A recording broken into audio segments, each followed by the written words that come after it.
Professor PLO Lumumba. Asante. We welcome you, so thank you very much. Thank you very much. Let me start by recognizing the chief guest, who is the President of the Federal Republic of Nigeria. Permit me also to recognize the family of the late Dr. Abubakar Olusola Saraki, and permit me for good order to stand on the protocols already established. Let me say how glad, honored, and privileged I am to be invited to deliver a memorial lecture on the 10th anniversary to commemorate the departure of Dr. Abubakar Olusola Saraki. Any keen student of African politics, and I claim to be such a keen student, would have heard of Dr. Saraki, and I had heard of him before this invitation. I'd also had the honor and privilege of meeting Dr. Bukola Saraki when he was the President of the Senate. And he granted me the opportunity to address the Senate then. That is not to forget that my good friend, Brother Bajamila, also granted me a similar occasion in the House of Representatives. I'm glad to deliver a lecture to memorialize an individual of whom it can be said that he was a colossus who bestrode the Nigerian political terrain and made his contribution in a manner that makes it worthy to be remembered favorably. I say so because there is no shortage of individuals who come and go and their memories are not worth much. We have had the honor and privilege of seeing the snippets of what he did during his lifetime. And if it is true that one is not successful until his successor succeeds, then Dr. Saraki was successful. He was successful because his successors have succeeded and they continue to succeed. If it is true that men and women's deed are recognized for their positive contribution to society, then it is true that Dr. Saraki was a man worthy of celebration. I'm glad to be in your distinguished presence to deliver a lecture in his memory and to have that lecture focus on the critical question of leadership in Africa and the critical question of followership in Africa. And the Africa that I talk about is the post-colonial Africa. The Africa which is now divided into 55 countries with 55 boundaries imposed on her. An Africa which is famous as the cradle of mankind. An Africa which is said to be great in prospect. An Africa about which there is much expectation, but an Africa which continues to punch below her weight. That is the Africa that I will be talking about as I focus on the question of leadership and followership. As I think about that Africa and her leadership and followership, And I think about her often, as all of us should. The words of a book that I read as a youngster come to mind. And any one of us who had the opportunity of reading the book A Tale of Two Cities will remember these words. It was the time, the best of times and the worst of times. It was the age of wisdom and the age of foolishness. It was the epoch of belief and the epoch of incredulity. It was the season of light and the season of darkness. It was the spring of hope and the winter of despair. Those words define the mother continent as we live in her today. Those who commentate about the continent never tire to say that this is a great continent. Those who care about this continent never tire to remember that this continent, divided as she is, has had many leaders. And when I allow my mind to go down memory lane, I can remember so very vividly the immortal words of many great African leaders on the eve of our regaining our independence. And many of us can see pictures of young Africans, whether in Nigeria or Ghana or Algeria or Kenya or Tanzania, celebrating when we regained our independence. And many of us can remember the words that they spoke and the promises that they made. If it was in Nigeria here, you can remember the immortal words about what they would do to Nigeria of Nnamdi Azikiwe. You can remember those words. You can remember the words of Abubakar Tafawa Balewa. You can remember the promises he made. You can remember the erudite words of the Sultan of Sokoto, Ahmadu Bello, and the promises he made, and many others. When they spoke then, those who are young saw in them the similitude of Moses in the Bible.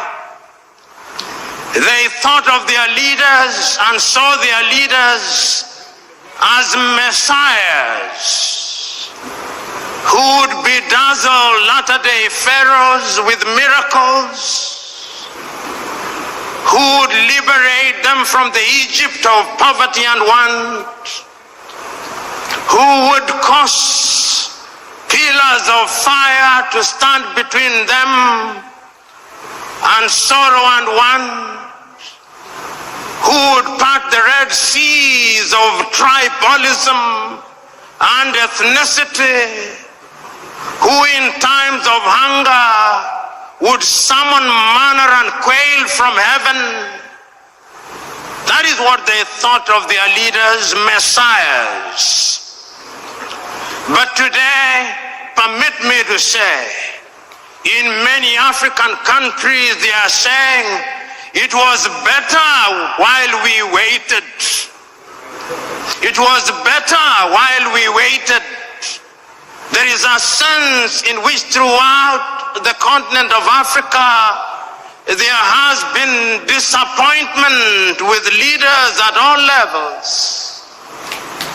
So that when on the eve of independence, we wanted to come home.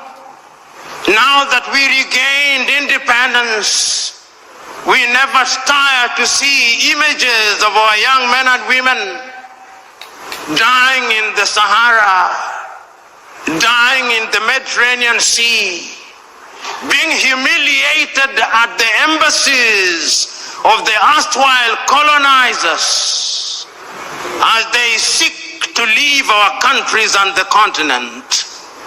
It was better while we waited, they say. Which begs the question, what happened and what is happening? That we have so many individuals who occupy positions of leadership, and yet the biggest deficit is that of leadership in Africa. You know, in 1983, your own countryman, the late Chinua Achebe, wrote a little book which he could well have been writing about Africa, but he focused on Nigeria, the trouble with Nigeria.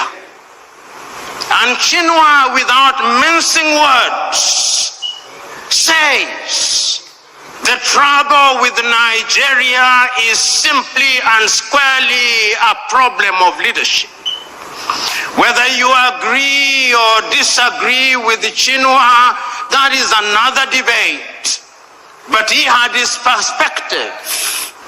And he was asking a question that we continue to ask about the continent of Africa.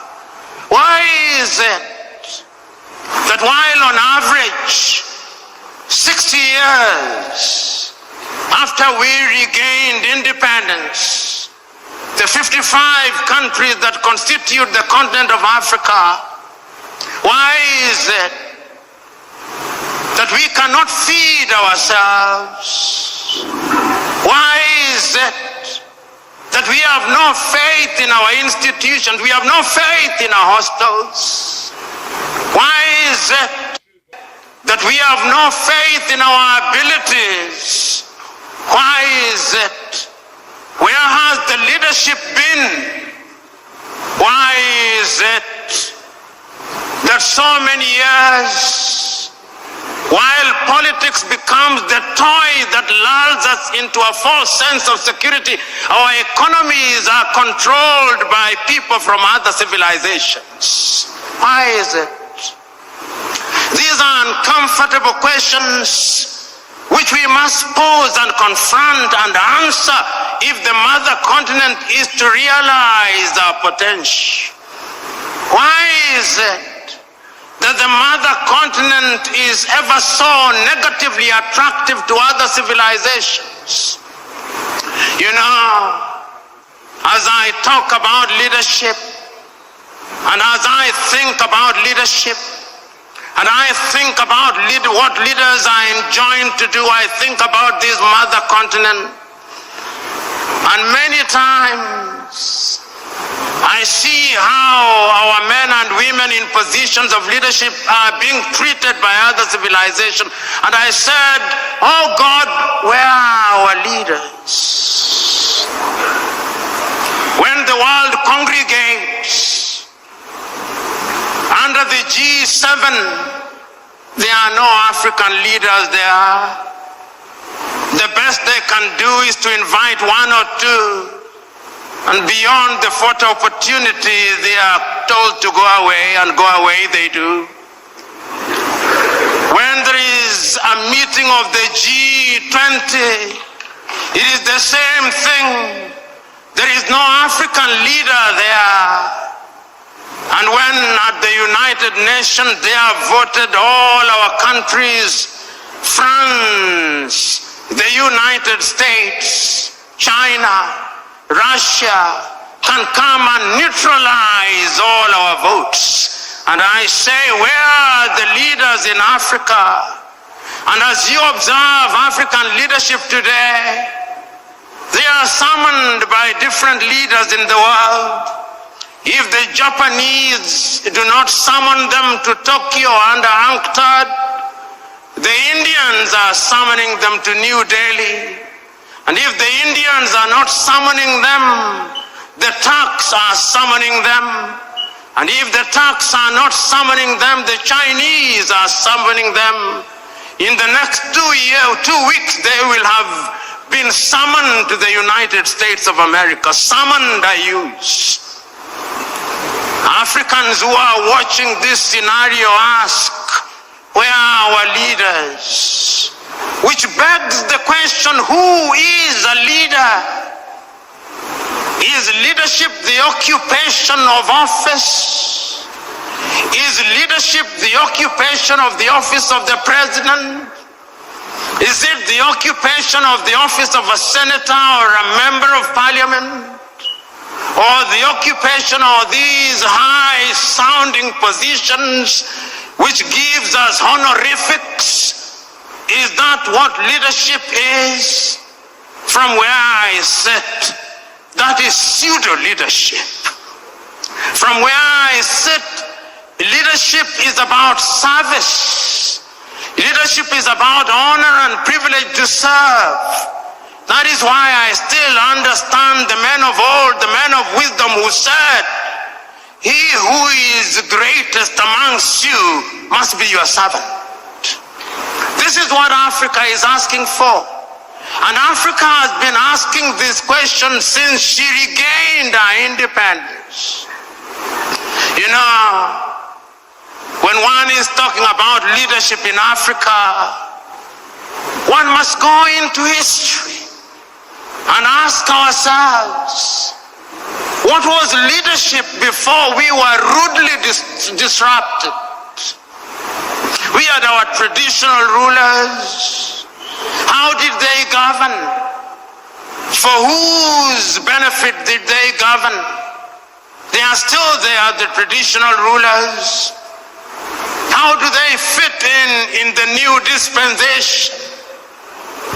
When we regained independence and adopted all these structures from the erstwhile colonizer, what did we expect to deliver? That great American Pan-Africanist John Hendricks Clark says that when Africans regained their independence, not a single one of them re-examined the style of leadership. All of them continued with a mimicry of the leadership that they inherited from the colonizer. And he then delivers this verdict: not a single African country will ever succeed by mimicry. And I want to submit to you that whether one agrees or disagrees with John Hendrik Clark, one must look at Africa in order to ask ourselves, what is the state of leadership in Africa? And permit me to run you across the continent of Africa, and you will see a continent that is not at ease. The continent is not at ease because the continent is suffering from a deficit of leadership. Look at Africa today. Tell me whether we are at ease in Niger. Tell me whether Mali is settled. Tell me whether there is quiet and calm in Chad. Tell me whether Guinea-Bissau is doing well. Tell me whether the Cameroons are stable. Tell me whether Central African Republic is good. Tell me whether Sudan, South Sudan, Somalia, Ethiopia, Northern Mozambique, and all these countries where there is peace and quiet, whether the sons and daughters of this country, tell me whether even this great Nigeria is at ease. Tell me. The answer is, she is not. And I dare say that as long as Nigeria is not at ease, Africa will never be at ease. If Africa wants to be at ease, Nigeria must be at ease. She is the largest economy in Africa. She has a population of over nearly 200 million people. 1 in every African is a Nigerian. She is represented in every sector. If you want the best engineers in the continent, they are Nigerians. If you want the best doctors, they are Nigerians. If you want good lawyers, they are Nigerians. If you want good people, they are Nigerians. But also, if you want Yahoo boys, they are Nigerians.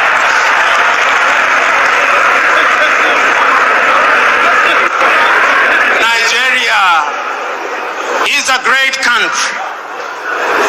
A friend of mine once told me that if you go to any part of the world and you do not find a Nigeria, leave that place, because there is nothing to do there. Nigerians are present everywhere in the world, everywhere in Africa, and Nigeria, I'm told, is a $500 billion economy. Never ever be proud of that, Nigerians. This is an economy that should at least be a $4 trillion GDP economy. Whenever you reach that level, then I'll say Nigeria is doing the right thing. All the ingredients are there. The question is, why is it that she is not realizing our potential? When we talk about leadership, we must ask ourselves, why is it that despite the best intention of the best of us, we do not gain what we desire? You know, I said that when you look at Africa and leadership, you must go back to history. And you ask yourself what the leadership is. And we have looked at Africa that is not at ease. But yet there is a sense in which Africa has had and continues to have men and women of renown. I remember, courtesy of history, when Africa was struggling for our independence. I can remember that great meeting in Manchester in the United States of America, the Pan-African meeting. And history tells me that Nigeria was there. Chief Obafemi Awolowo was there in 1945. And I can still remember his words spoken about African unity. I remember that Ghana's Kwame Nkrumah was there.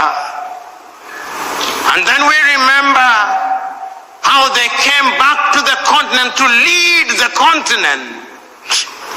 And I am still wondering how in those days, without the benefit of the internet, without the benefit of all means of communication that we now have today, that those men and women were able to govern and to galvanize the attention of the continent of Africa for the sake of Africa.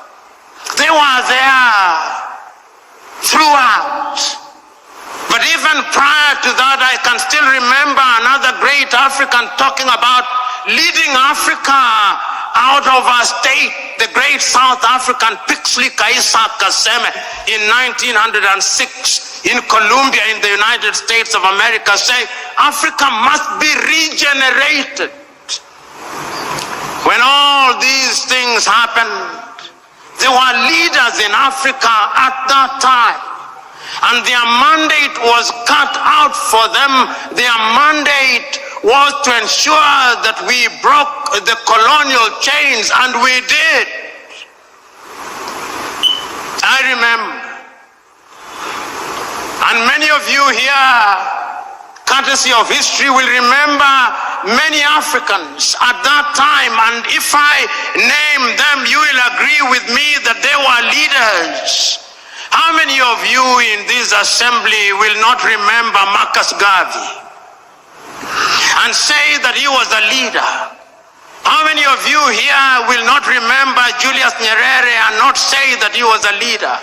How many of you will remember Kaunda, Amilcar Cabral, Samora, Moises Machel, Agostino Neto, Namdi Azikiwe, Abubakar Tafawa Balewa, Gamal Abdel Nasser, and many others, and remember that they were leaders who did not want to occupy political space because of material aggrandizement. They denied themselves. I so very fondly remember that when Kenneth David Kaunda left office, it was said of him that the only amount of money he had in his account was the equivalent of $5,000. That is what your current politician eats for breakfast. I can remember when Julius Kambarage Nyerere left office after 24 years, the only amount of money that he had in his account was the equivalent of 8,000 United States dollars. That is what your current politician uses for a single visit to a gymnasium. There were leaders who were selfless. They understood that it was an honor and privilege. They sacrificed their lives. They saw their positions of leadership as that of leading their brethren. They did not think that they were superior to the people they led. They thought it was a privilege and that they had the honor, and that because they had that honor, then they had to serve their leaders with distinction, with consistency. They were prepared to be questioned. They did not believe that they had the monopoly of knowledge and wisdom. They were leaders because they were servants. You know, I can still remember Julius Kambarage Nyerere speaking on the 6th day of March, 1997 in Accra, Ghana, on the occasion of the 40th anniversary of the independence of Ghana, under the subject, "Without unity, Africa has no future." Mwalimu recounts the history of Africa. He says, when we rose up against the colonialists, our agenda was cut out for us. We, the Africans, had been humiliated in our own lands. Our people had been denied the opportunity to realize their potential. Our mandate was one, to expel the colonizer. We did our bit. We made our mistakes. But who said we were infallible? This struggle is an intergenerational struggle. The next generation after us had the duty to pick up the baton and to run the next leg. The question is, did that generation pick up the baton? Have they run the leg well? The answer, not as well as they should have. Because we must never make the mistake of assuming that African leaders have done nothing. No, that would be too harsh. I think attempts have been made, whether in Nigeria or in different parts of Africa, to liberate ourselves from the chains and sorrows of the colonial project. But remember, as Kwame once said, the colonialist never left. He is alive and well. He still wears different masks. And those masks may appear to camouflage him, but they are here. Have you ever wondered why, when the British left their colonies, they created something that they called the Commonwealth of Nations, to which Nigeria belongs? In that Commonwealth of Nations, the head is the British monarch. When the Queen dies, the King becomes its head. It is headquartered in London. It is the Commonwealth of independent and free nations. It is not. It is a post-colonial, neocolonial institution which continues to massage the ego of the erstwhile colonizer as we celebrate. Through such institutions, they continue to control and to manipulate us. And many of us, particularly those of us who have had the advantage of foreign education, we never want to talk ill of bodies such as the Commonwealth. I do.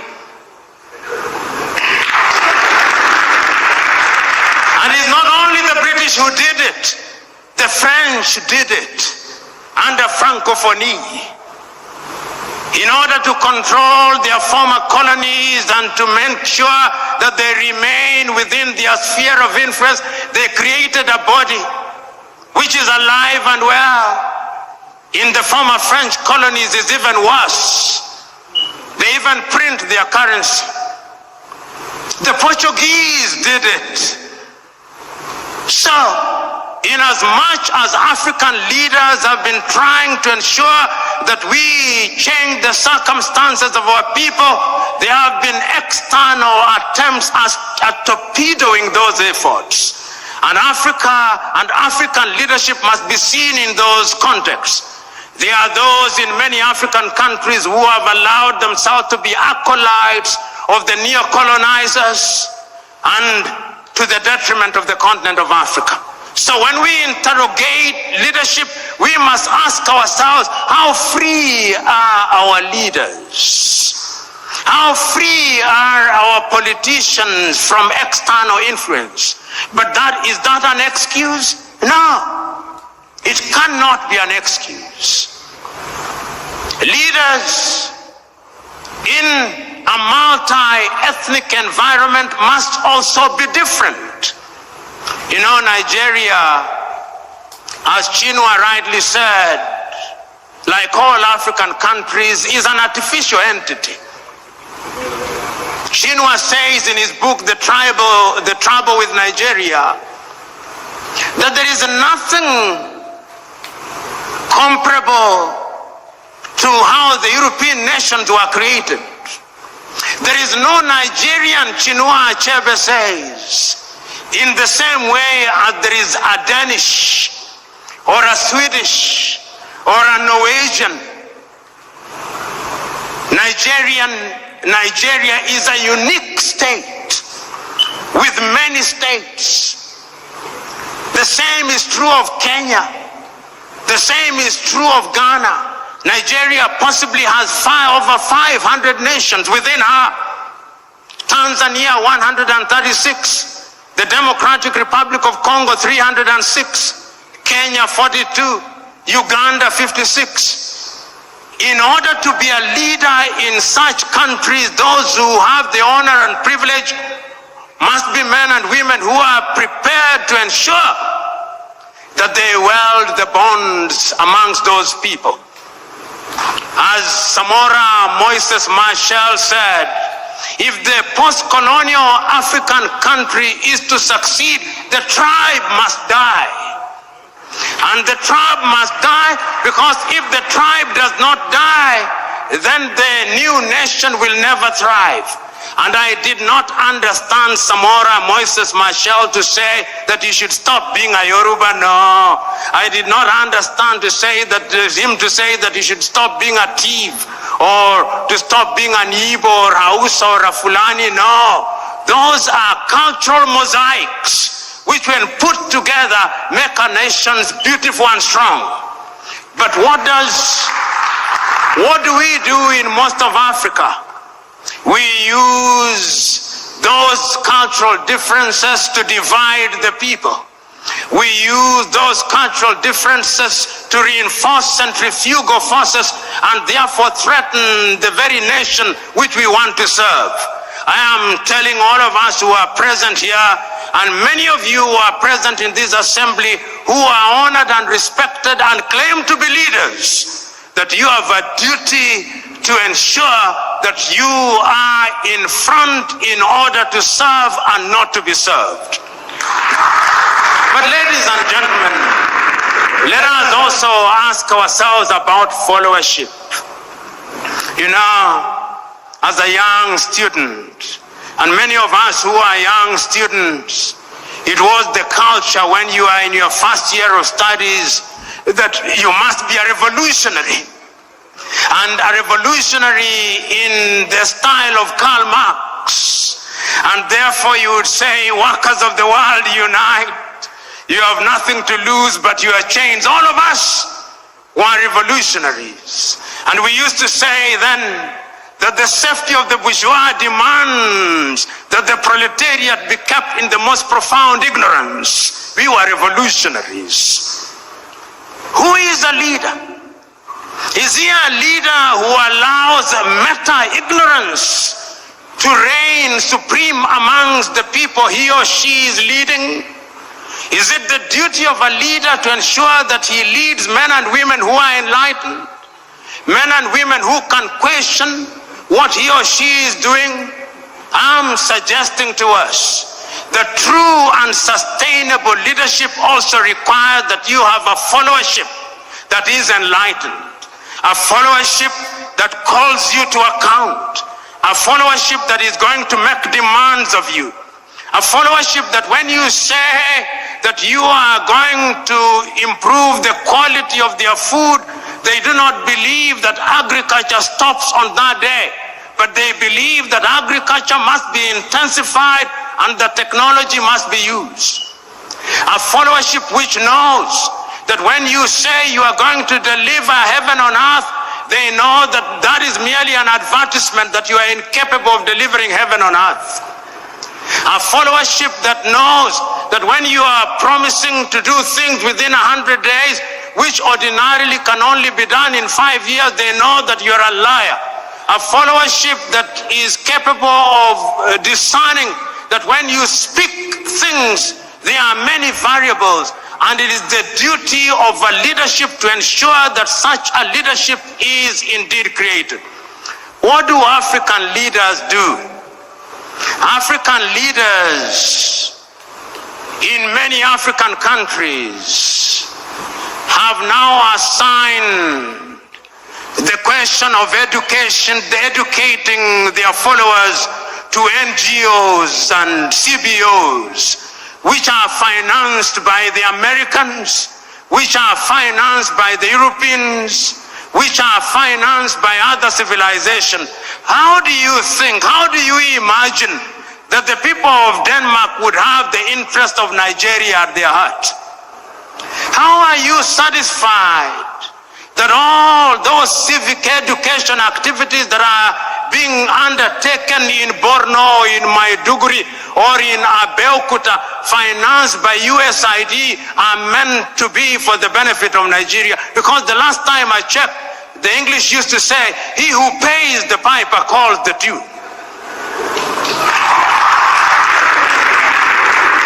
So today, when you look at most of Africa, we have a followership that is tuned from outside.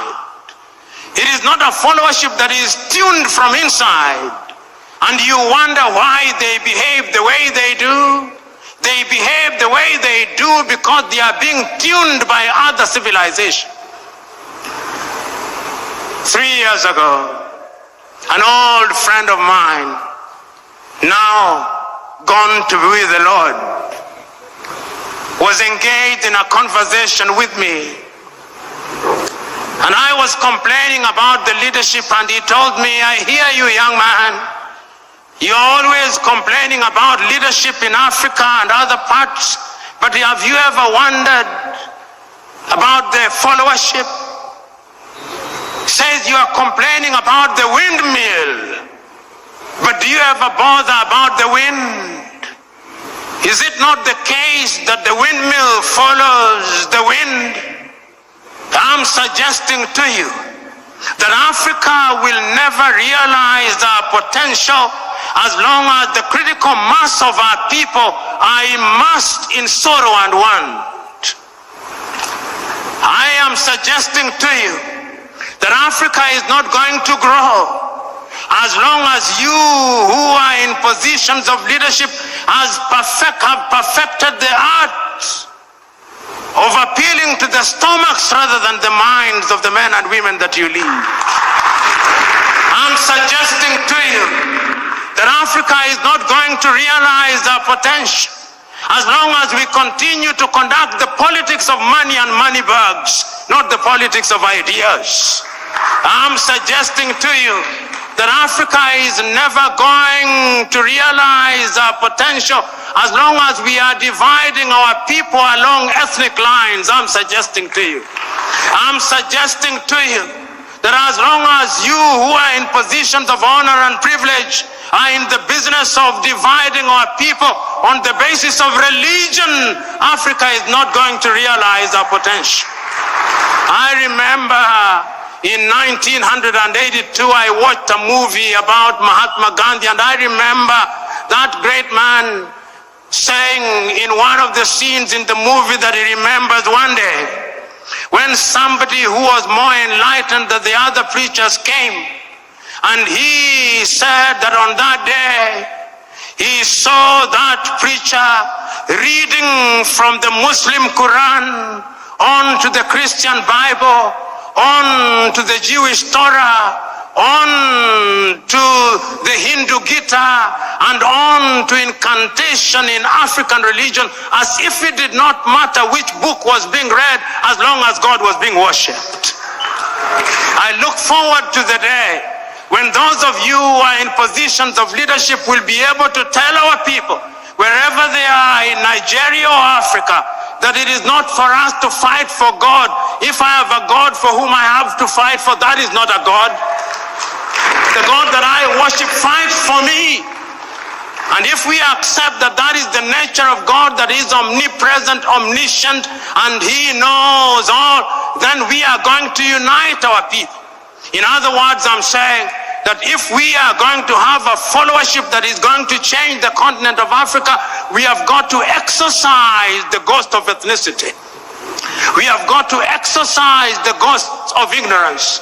We have got to exercise the ghost of poverty. We have got to exercise the ghost of narrow-mindedness.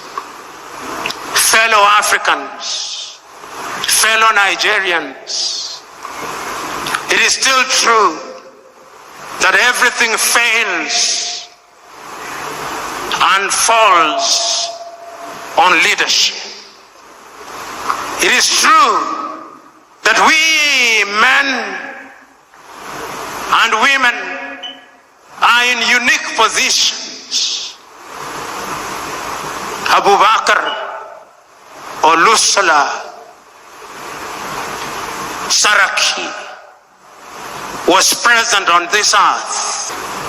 Like all of us, he had his coming and his going.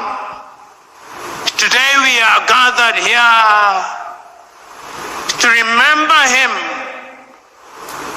because, as South Sudan's John Garang Dimabior once said, as you walk the journey of life, there are two baskets that you fill by your words and deeds, whether wittingly or unwittingly. The basket of good deeds and the basket of bad deeds. And that at the end of it all, when we weigh those baskets, let it be said of you that the basket of good deeds outweighs the basket of bad deeds. It would appear to me that the late Dr. Saraki's basket of good deeds far outweighs his basket of bad deeds. And that is why we can say without flinching and without equivocation that he was a colossus. That is why you call him fondly by the moniker Oloye. That is why you are gathered here on a Monday morning to pay homage to him. Now I can see Saraki upstairs through imagination. I can see him asking us who we are present here today. Oh dear Nigerians, It is 10 years since I left you. Where are the leaders? I can see Saraki asking the president of this country, how have you served, Mr. President? I can hear him ask the vice president, how have you served? I can hear him asking the senators, how have you served? I can hear him asking the members of the House of Assembly, how have you served? I can hear him asking the governors, how have you served? As to how they have served, that is not for me to say. It is for them to say. But I can also hear the great Saraki asking the Nigerians, how have you been served? Have they given you food? I can hear him ask. Have they given you fuel? I hear him ask. Have they given you electricity? I hear him ask. As to whether they have been well served, it is not for me to say, it is for them to say. In other words, the great Saraki is asking both leaders and the led, have you demanded and have you served? And the leadership that I hear him, the great Saraki, asking of us is a leadership where we are united. Not the unity of the graveyard, whose lingua franca is silence. No, it is the unity of those who are seeking to do good. Those who are seeking to do good, those who ask with the firmness that will open the eyes of the leader without inflaming their anger. I can hear it being said. You know, as I conclude, I remember this story, a story that must be known to you. It's a story about leadership, which must be contradistinguished from human leadership. It's the story of a shepherd, or the story of a poultry farmer. But I'll start with the story of a shepherd. Many of us from the north are famed for cattle keeping. And when you are driving the cattle through different grazing grounds, the cattle believe that you love them so much because you protect them from the elements, because you protect them from other wild animals. But if the cattle were to know that you are the one who would end up eating them, they would treat you very differently. Invariably, they do not know, and therefore you will continue controlling them the way you do, and you will continue eating them the way you do. But it's a totally different case when you are leading human beings. They are not like cattle. You may lead them in a particular direction. You may think that you have lulled them into a false sense of security. You may think that you have deadened their minds. But always remember that one day, if you don't do that which is good and right for your fellow men, there is a day of reckoning. There is a day of reckoning. And history has demonstrated that it can come in the twinkling of an eye. History has demonstrated that kings have been toppled. History has demonstrated that presidents have been removed. History has demonstrated that great men have been cut down. History has demonstrated that men can rise when they are misled. History has demonstrated that men are indeed capable of rising up. You know, I always read these words of the American Declaration of Independence because I love them. They apply to humanity. Before America became what it is, they had enlightened man. We hold this truth to be self-evident, that all men are born equal, that they are endowed by their Creator with certain unalienable right, that among those are life, liberty, and the pursuit of happiness. And it is for this reason that governments are instituted amongst men, and that when those governments fail to perform, it is the duty of those people to rise up and to remove such governments. PLO Lumumba, a name synonymous with African Renaissance and empowerment, his fiery speeches and unending dedication to the continent's development have inspired millions. Today, we delve into his vision and hopes for Africa's future. Born Patrick Log Otenyo Lumumba, this Kenyan lawyer and activist has become a beacon of hope for many. His vision for Africa is not just about political change, but a comprehensive transformation that touches every aspect of life on the continent. Lumumba's wishes for Africa are deeply rooted in the belief that the continent's greatest asset is its people. He advocated for the empowerment of African youth, emphasizing education, innovation, and leadership. Education is the cornerstone of Lumumba's vision. He dreams of an Africa where every child has access to quality education, where young minds are nurtured to become future leaders and innovators. But education alone is not enough. Lumumba believes in fostering a culture of innovation and entrepreneurship. He envisions an Africa that is a hub of technological advancement, where homegrown solutions addresses the continent's unique challenges. Gender equality is another pillar of Lumumba's vision. He champions the rights of women and girls, advocating for their full participation in every sector of society. Political integrity and good governance are central to Lumumba's aspiration. He calls for an end to corruption, urging African leaders to serve their people with transparency and accountability. Ultimately, Lumumba's wish is for a united Africa, a continent where countries work together in harmony, sharing resources, knowledge, and a collective vision for a prosperous future. Thank you for watching. Don't forget to like and share your thoughts in the comment box below. Until next time, cheers and have a good one.